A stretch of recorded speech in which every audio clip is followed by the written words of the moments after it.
Selamat siang. Hari ini kita akan membahas tentang faktor-faktor yang mempengaruhi produksi urin. Setelah kemarin kita membahas tentang ginjal. Yang pertama ada hormon ADH atau antidiuretik. Yang kedua, jumlah air yang diminum. Yang ketiga itu ada konsentrasi hormon insulin.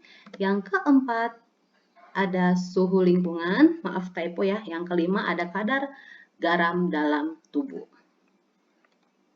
Ini adalah faktor-faktor yang mempengaruhi produksi urin. Ada 5 yang akan kita bahas hari ini. Kita akan masuk ke yang pertama ya, hormon ADH.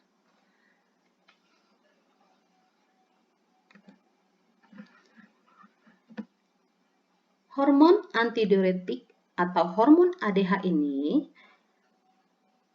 merupakan salah satu jenis protein. ADH ini diproduksi oleh hipofisis posterior.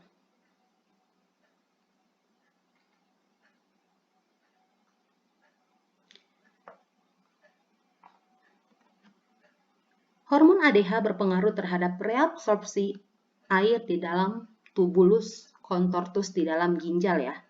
Di mana bila konsentrasi ADH yang disekresikan oleh hipofisis ini ke dalam darah tinggi, maka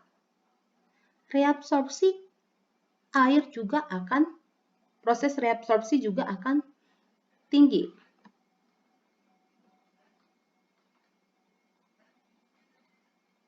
Sehingga jumlah air yang akan dikeluarkan itu akan menurun atau pekat. Dan apabila konsentrasi hormon ADH menurun atau rendah,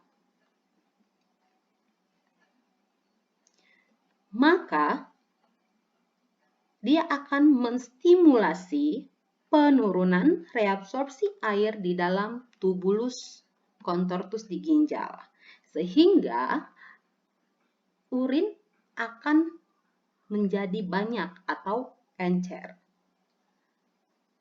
Nah, keadaan di mana seseorang itu kekurangan hormon antidiuretik, maka dia akan menderita penyakit diabetes insipidus, di mana seseorang tersebut akan sering sekali buang air kecil atau kalau yang sekarang yang kita kenal dengan istilah beser ya. Nah, itu adalah dampak kekurangan dari hormon ADH. Yang kedua yang akan kita bahas adalah jumlah air yang diminum. Nah, faktor yang kedua ini mempengaruhi urin karena banyaknya air yang diminum yang masuk ke dalam tubuh, masuk ke dalam tubuh akan menurunkan kadar protein di dalam tubuh yang berdampak pada penurunan tekanan koloid protein sehingga tekanan filtrasi menjadi kurang efektif. Nah, hal inilah yang menyebabkan banyak air yang terbuang melalui urin, sehingga jumlah urin akan semakin banyak. Semakin banyak air yang kita minum, semakin sering kita akan buang air kecil. Yang ketiga adalah jumlah atau konsentrasi hormon insulin. Nah, perhatikan gambar di depan ini. Mekanisme kerja hormon insulin dan glukagon. Nah, hormon ini diproduksi oleh si pankreas. Nanti akan bekerja sama dalam dalam proses mekanismenya dibantu oleh liver atau hati. Nah, hormon insulin ini fungsinya itu menstimulasi penyerapan glukosa ke dalam darah. Nanti dia menstimulasi penyerapan glukosa ke dalam darah. Dan juga dia akan menstimulasi pembentukan glikogen, di mana glukosa itu akan diubah menjadi glikogen. Glikogen itu apa? Gula dalam otot ya. Nah, nanti itu kelebihan gula disimpan dalam otot. Nah, ini fungsinya adalah untuk menurunkan kadar gula dalam darah.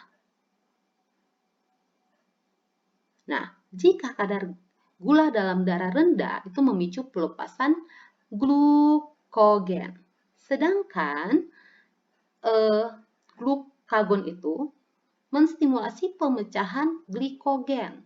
Nanti dia akan menaikkan kadar gula dalam darah. Kalau kadar gula dalam darah tinggi, itu akan memicu pelepasan insulin. Mekanismenya adalah seperti ini. Nah, bagi orang yang kekurangan hormon insulin, akan menyebabkan diabetes mellitus. Penderita diabetes mellitus mempunyai kandungan glukosa dalam darah yang tinggi, sehingga itu berdampak pada proses filtrasi. Menghambat proses filtrasi ya, sehingga banyak glukosa yang tidak tersaring. Akibatnya, si glukosa akan keluar bersama urin sehingga volume urin semakin meningkat. Nah, ini juga bisa menyebabkan beser ya. Itu pengaruh hormon insulin terhadap produksi urin. Oke, yang berikutnya kita masuk ke faktor berikutnya yaitu suhu lingkungan. Nah, suhu lingkungan yang rendah, suhu rendah dan suhu panas itu sama-sama mempengaruhi ya. Kalau suhu panas, itu yang bekerja ekstra adalah si kulit kita. Pembuangan itu, ekskresi itu akan lebih banyak dikeluarkan melalui kulit. Pembuangannya melalui kulit ya, dalam bentuk keringat. Karena suhu panas ini akan merangsang pelebaran pembuluh darah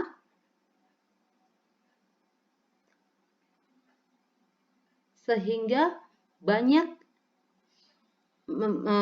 merangsang pelebaran pembuluh darah ya, sehingga semakin banyak darah yang mengalir.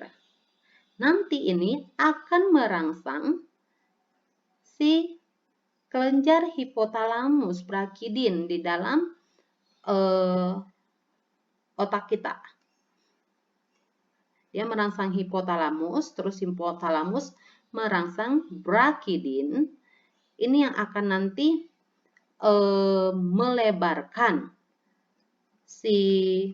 merangsang kelenjar keringat yang ada di dalamnya ya. Merangsang kelenjar keringat yang ada di dalamnya untuk mendorong sisa-sisa si metabolisme itu ke permukaan kulit. Itu yang menyebabkan kita berkeringat. Jadi ada rangsangan merangsang pembuluh. Pembuluhnya pasti pertama diterima di otak kita ya. Oleh hipotalamus, dia akan merangsang brakidin untuk